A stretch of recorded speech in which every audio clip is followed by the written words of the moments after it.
Hello नमस्कार साथियों, मैं हूं कुमार रोहतास और आप देख रहे हो जिक्सना स्टडी पॉइंट। दोस्तों, हमने भारत के संविधान के अनुच्छेद और भागों को पढ़ लिया है। आज हम एक नए टॉपिक के साथ शुरू करने वाले हैं इस क्लास को, अनुसूचियाँ। तो आज हम इस क्लास के अंदर अनुसूचियों को पढ़ेंगे कि कौन से अनुसूची में किसका वर्णन किया गया है, तो हम उसको देखेंगे एक ट्रिक के माध्यम से। तो आज हमारा जो नया टॉपिक रहेगा वो है अनुसूचियाँ। अनुसूचियाँ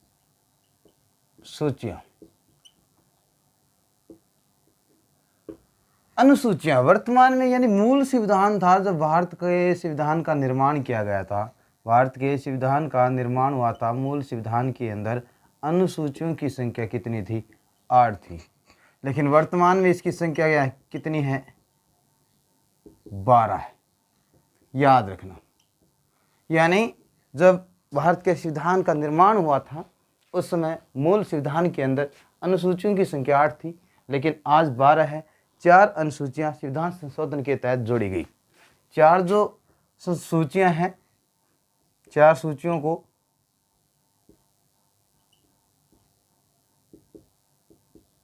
को संविधान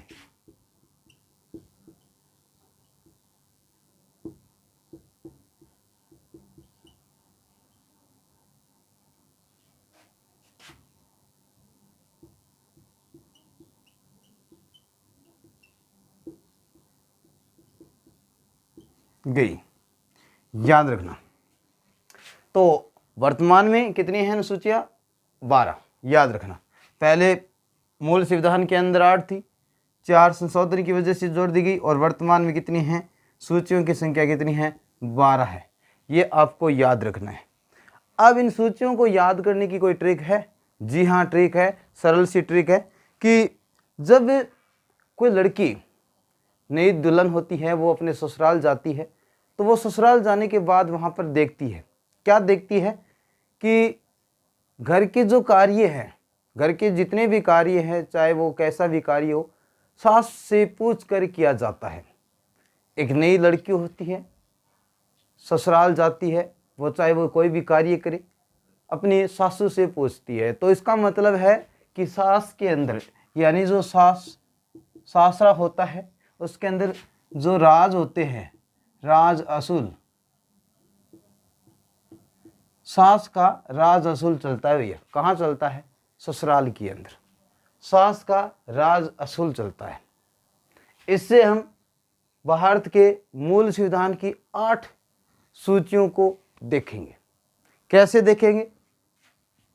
नंबर 1 अनुसूची, नंबर 2 अनुसूची, नंबर 3 अनुसूची। सारे इसके बारे में बताओ तो सही।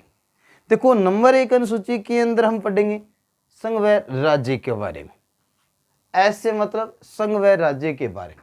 और नंबर 2 ए से मतलब आय या भत्ते के बारे में। नंबर 3 एस यानी शपथ के बारे में। नंबर 4 रा यानी राज्यसभा की सीटों के बारे में, इसके बारे में वर्णन करेंगे अनुसूची 4 के अंदर। और नंबर 5 जय जनजाति के बारे में। नंबर 6 उत्तर पूर्वी राज्य की जनजातियों के बारे में। अनुसूची 7 यानी सूची, जो सूची होती है, यानी संघ सूची, राज्य सूची, संवर्ती सूची, उन शक्तियों के विभाजन के बारे में बात करेंगे 7 नंबर सूची के अंदर, अनुसूची के अंदर। और लय से होता है 8 नंबर लैंग्वेज मतलब भाषा के बारे में चर्चा करने वाले हैं। ये हमारी एक छोटी सी ट्रिक है। इस ट्रिक के माध्यम से हम क्या करेंगे? अनुसूचियों को पढ़ेंगे। मूल संविधान के अंदर 8 अनुसूची है, उसको हम इस सूत्र के माध्यम से, ट्रिक के माध्यम से देखेंगे। चलो देखते हैं।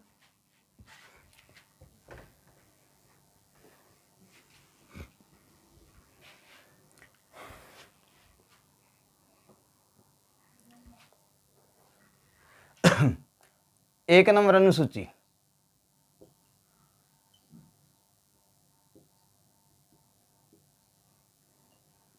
एक नंबर अनुसूची में एस है, और एस हमें क्या कहता है? संघ व राज्य क्षेत्र से संबंधित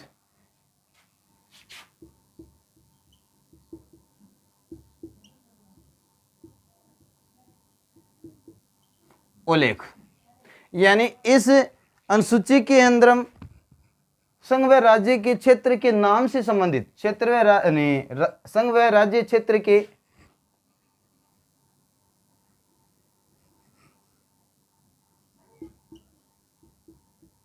नाम से संबंधित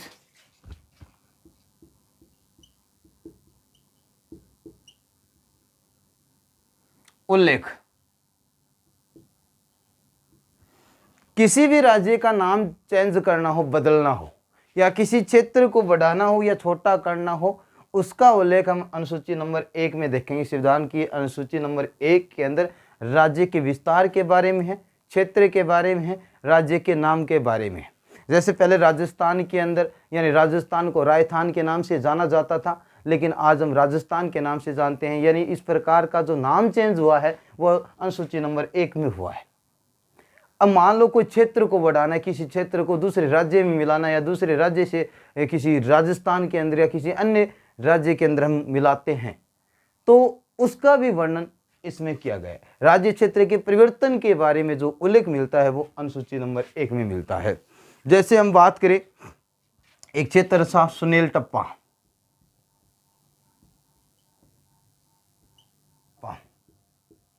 ये क्षेत्र था। ये क्षेत्र कहाँ का था पता है आपको? ये क्षेत्र था मध्य प्रदेश का। किसका था? एमपी का था, लेकिन वर्तमान में इसे किस में मिला दिया गया है?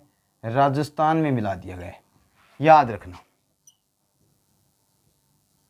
जैसे यानी राज्य परिवर्तन की बात हो रही है।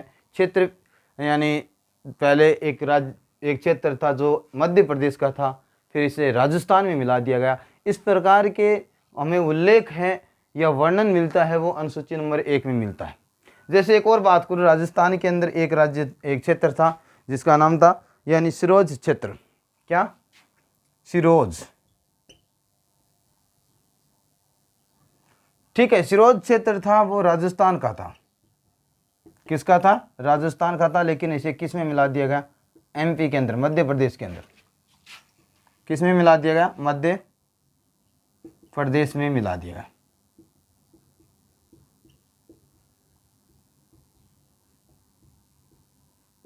मध्य प्रदेश में मिला दिया गया, ठीक है, याद रखना।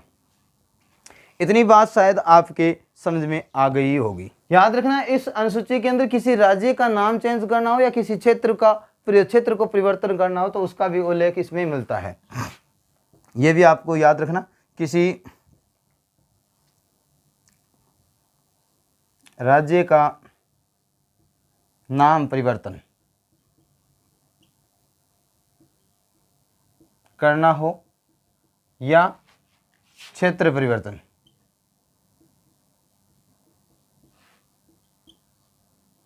का उल्लेख इसी में मिलता है, अनुसूची नंबर 1 में मिलता है। इतनी बात आपके शायद समझ में आ चुकी होगी। किसी राज्य का नाम या क्षेत्र परिवर्तन करना हो तो उल्लेख किस में मिलेगा? अनुसूची नंबर 1 में मिलेगा, ठीक है। अब बात करते हैं अनुसूची नंबर 2। अनुसूची नंबर 2 क्या कहती है? ए का मतलब भत्ता या फिर आय, ठीक है। इतनी समझ में आ गई? आगे बढ़ते हैं।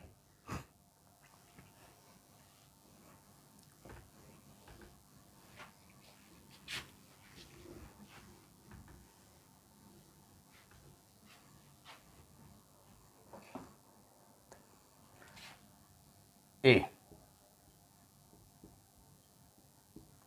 उच्च पदाधिकारियों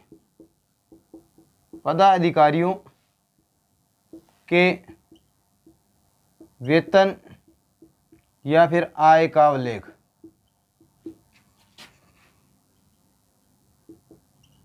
अनुसूची नंबर 2 में मिलता है। अनुसूची नंबर 2 में क्या मिलता है? उच्च पदाधिकारी के वेतन का उल्लेख है, आय से संबंधित है, तो उसका उल्लेख हम अनुसूची 2 में करते हैं। किस पदाधिकारी की बात हो रही है? जैसे हम राष्ट्रपति के पद की बात करें या राष्ट्रपति के वेतन की बात करें तो इसमें मिलेगा। राष्ट्रपति के वेतन का उल्लेख भी अनुसूची 2 में मिलता है। केंद्रीय मंत्रिपरिषद का भी उल्लेख इसमें मिलता है। केंद्रीय मंत्रिपरिषद।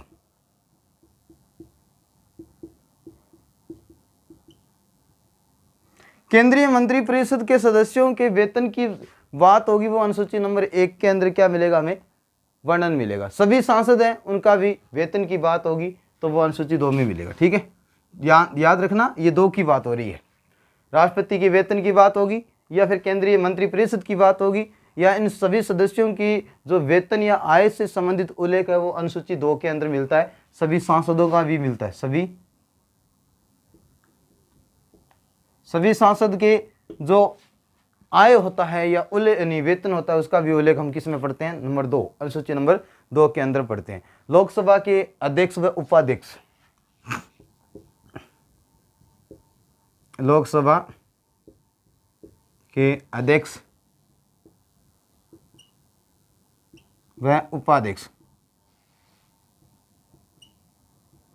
की वेतन की बात होगी तो अनुसूची 2 के अंदर वर्णन मिलेगा। ठीक है, तो सर्वोच्च न्यायालय के न्यायाधीश का भी इसमें है।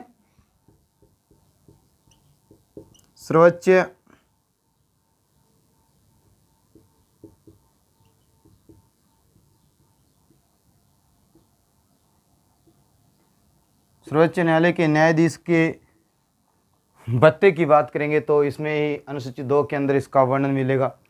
यानी इसमें विधानसभा की परिषद है, सभापति है, विधायक, सभी विधायक भी इसी में आते हैं।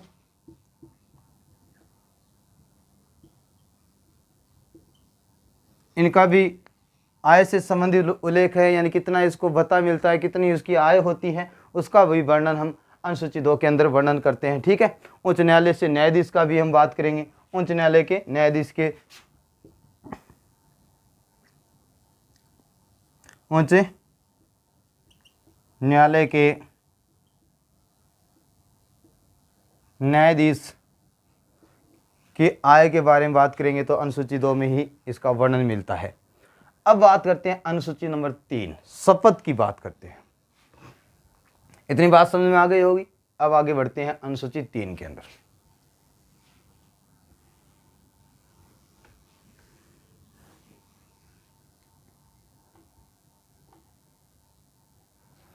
अनुसूची 3 क्या कहती है? अनुसूची 3 कहती है,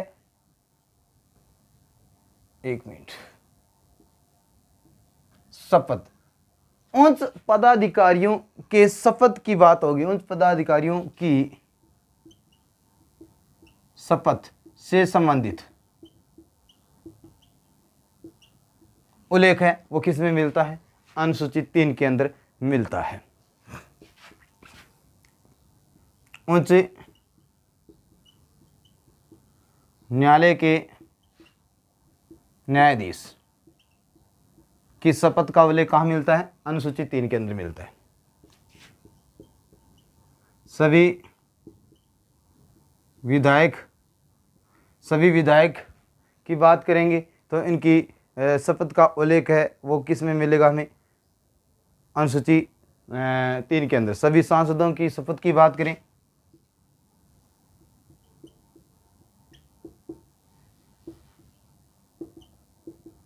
शपथ का उल्लेख भी हमें कहाँ मिलेगा? अनुसूची 3 के अंदर मिलेगा।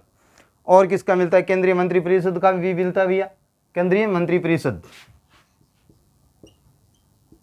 केंद्रीय मंत्री परिषद के सदस्यों की शपथ का उल्लेख अनुसूची 3 के अंदर मिलता है। अब याद रखना कि अनुसूची 3 के अंदर राष्ट्रपति और राज्यपाल उनका उल्लेख है और उपराष्ट्रपति का भी शपथ का उल्लेख अनुसूची 3 में नहीं मिलता है। ध्यान रखना, राष्ट्रपति राज्यपाल की शपथ का उल्लेख है वो अनुसूची 3 के अंदर नहीं मिलता है। याद रखिए बात, किस किस का नहीं मिलता है अनुसूची 3 में शपथ का उल्लेख? राष्ट्रपति, उपराष्ट्रपति व राज्यपाल।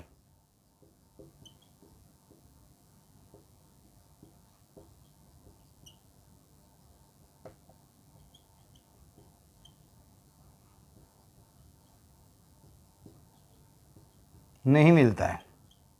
ये बात आपको याद रखनी है, ठीक है। राष्ट्रपति, उपराष्ट्रपति, राज्यपाल, इन सब के शपथ के उल्लेख की बात करेंगे तो अनुसूची 3 के अंदर नहीं मिलता, लेकिन इनके भत्ते की बात करेंगे, आय की बात करेंगे तो अनुसूची 2 के अंदर मिलता है। अनुसूची 2 के अंदर इनके वेतन के बारे में चर्चा मिलती है भैया, या उल्लेख मिलता है। यह आपको कन्फर्म करना है भैया, कभी आप उल्टा कर दो कि राष्ट्रपति, उपराष्ट्रपति और राज्यपाल की शपथ का उल्लेख अनुसूची 3 के अंदर नहीं मिलता है, जबकि वेतन का उल्लेख अनुसूची 2 के अंदर मिलता है, ठीक है।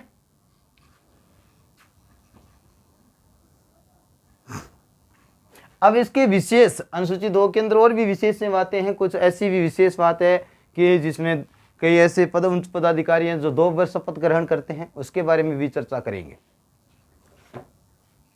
इतनी बात मिटो दूं।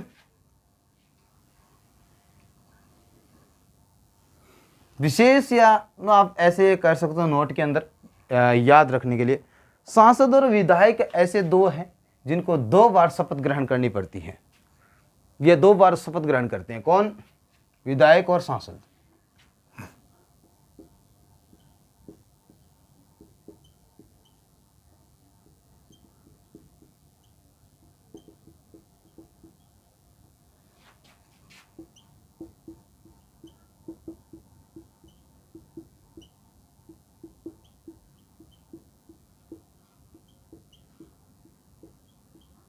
ग्रहण करते हैं।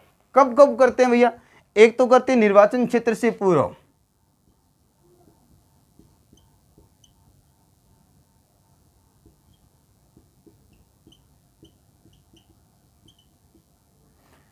देखो या के बारे में भी बात करेंगे। एक तो करते हैं वो निर्वाचन क्षेत्र से पूर्व, दूसरा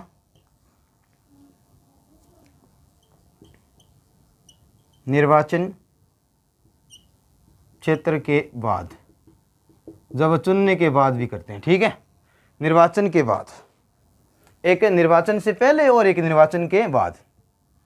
निर्वाचन क्षेत्र लिख दिया क्या? निर्वाचन से पूर्व और दूसरा निर्वाचन के बाद। किसके समक्ष लेते हैं ये भी आपको याद रखना है। ये तो लेते हैं क्या? निर्वाचन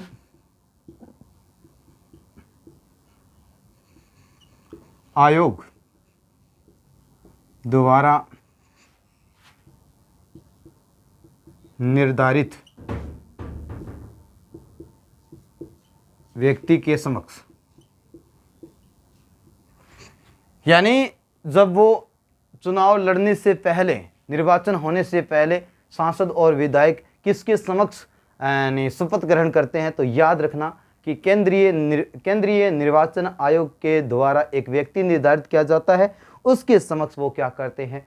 शपथ ग्रहण करते हैं। फिर वो सदन के सदस्यों के सामने शपथ ग्रहण करते हैं। जब वो चुनाव जीत जाते हैं उसके बाद क्या करते हैं? सदन के सदस्यों के समक्ष, सदन के सदस्यों के समक्ष मतलब सामने, समक्ष शपथ ग्रहण करते हैं। ये 2 बातें आपको याद रखनी है, ठीक है। यानी हम बात करें सांसद को कौन शपथ दिलाता है और विधायक को कौन शपथ दिलाता है, इसके बारे में बात कर लेते हैं। इतनी बात आपके समझ में आ चुकी है। तो अब बात चल रही है विधायक और सांसद की। विधायक को कौन शपथ दिलाता है और सांसद को कौन शपथ दिलाता है?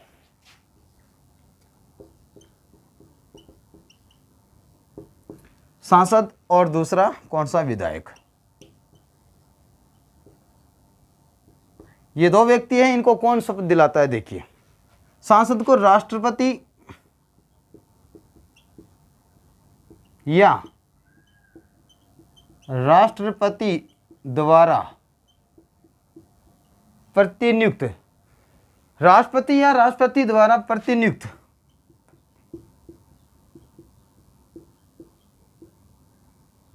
व्यक्ति द्वारा शपथ ग्रहण करवाई जाती है। क्या करवाई जाती है? शपथ दिलवाई जाती है।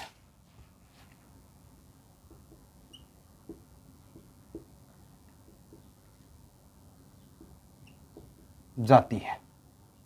ठीक है, विधायक को राज्यपाल, विधायक को राज्यपाल,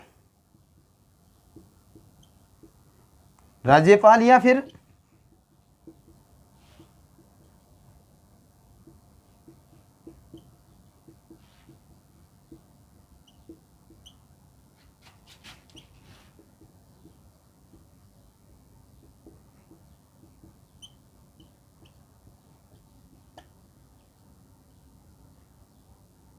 जाती है। विधायक को कौन दिलाता है? राज्यपाल या राज्यपाल द्वारा प्रतिनियुक्त व्यक्ति के द्वारा क्या की जाती है? विधायक को शपथ दिलवाई जाती है। इसी प्रकार मंत्रिपरिषद के सदस्य 2 बार शपथ ग्रहण करते हैं। कब कब करते हैं वो भी हम देखते हैं। मंत्रिपरिषद की बात करेंगे हम।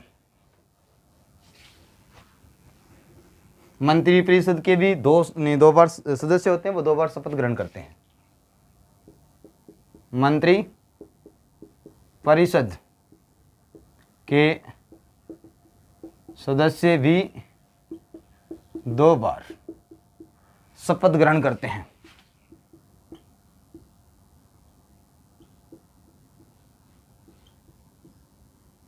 नंबर 1 कब करते हैं? संसद के सदस्य के रूप में करते हैं। नंबर 1 सदन के सदस्य के रूप में शपथ ग्रहण करते हैं। और नंबर 2 मंत्री परिषद के सदस्य के रूप में, यानी मंत्री परिषद के जो सदस्य होते हैं वो निर्वाचन के बाद, जब वो मंत्री परिषद के सदस्य निर्वाचन के बाद 2 प्रकार की शपथ ग्रहण करते हैं। नंबर 1 है जब वो सदन के सदस्य बनते हैं तब वो शपथ ग्रहण करते हैं, फिर वो मंत्री परिषद के सदस्य बनते हैं तब वो शपथ ग्रहण करते हैं। आज हमने यानी अनुसूची 3 के बारे में पढ़ लिया, 1, 2, 3। अगली क्लास होगी उसमें हम बाकी अनुसूचियों के बारे में वर्णन करेंगे, उल्लेख करेंगे, चर्चा करेंगे। तो आप इस क्लास को लगातार देखें और पूरा देखें, शेयर करें। अच्छी लगे तो अपना राय, अपने अनुभव शेयर जरूर करें और ये शेयर करना ना भूलें। जय हिंद, जय भारत।